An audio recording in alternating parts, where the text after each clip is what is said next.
This Luka Doncic trade has brought about some of the greatest faults in our ability to rationalize things. Now, the point of this conversation, the point of previous videos have not been about whether or not it was a good trade or a bad trade.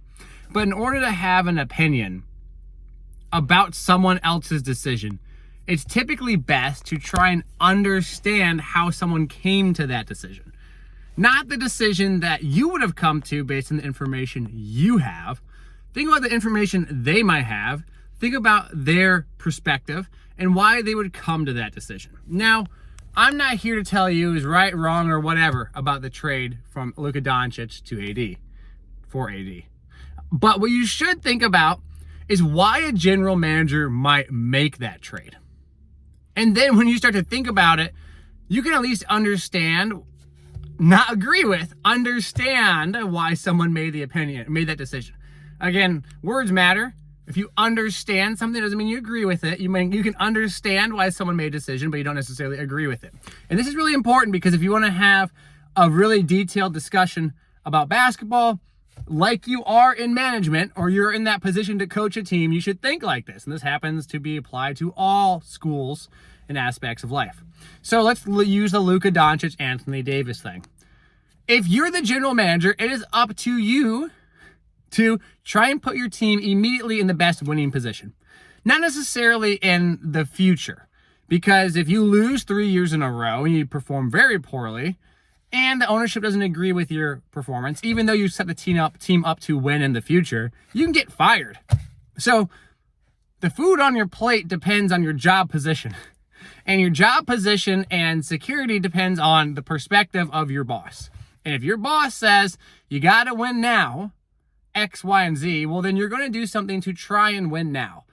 And based on the probabilities that you'll run on your coaching staff, the tools you have, the assets you have, your ability to build a certain team, that general manager might have said, well, I'm going to do something really crazy. I'm going to trade Luka Doncic because I don't think I can win with him. Now, that reasoning probably comes from many different layers, and whether or not that's true or not is a different discussion, but that's how he made that decision. Just like the Lakers, trading Anthony Davis is not a small move. It probably put them in a real pickle to try and do any damage in the West right now. They don't have any defense. But no one's talking about that. They're like, oh, what a move. And it's a great move for the long term because Pelinka has the job for long term. The Lakers understand they're coming to a transition period with LeBron. They understand that their window might be 6-7 years.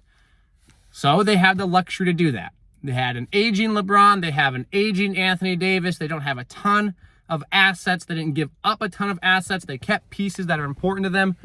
And they got an amazing, amazing player. Now, and Rob Pelinka might have made a different decision, by the way. Yeah, believe it or not. If he was on the cusp of getting fired because of not winning, and he's like, well, you know what? I know we can win with LeBron and AD. We've done it before. We're going to roll the dice and go this way.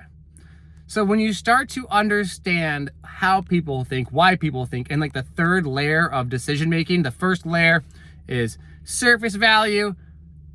Is that person good? Is that person bad? The second layer is kind of thinking about, okay, strategy. How does that person fit in with my team? And the third layer, you start to add the humanistic side to it of, oh, what's the pressure points, the stress, and so on from that person making that decision. Because the social and psychological and structural influences affect that person's decision. And that's really important because that really then comes down to certain layers of, okay, did this person make the best decision for the circumstances that they are in?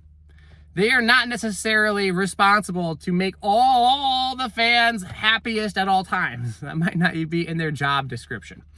So when we think about trades and stuff like that, you could talk about the De'Aaron Fox trade, the Zach LaVine trade, and whatever else trade you want to talk about. And you can talk about it either that superficial level, how many points does someone average?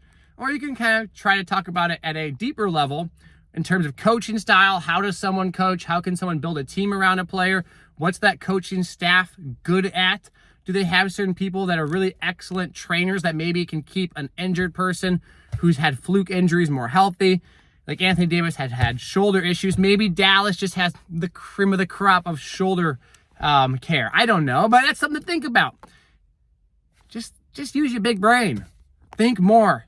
Consider more. Don't be so emotionally reactive. I've yet to give an opinion on this topic, and I'm probably not going to give an opinion because, honestly, it's a very complicated trade, and I totally see why certain people agree that Anthony Davis to the Mavs right now is the best win now possibility.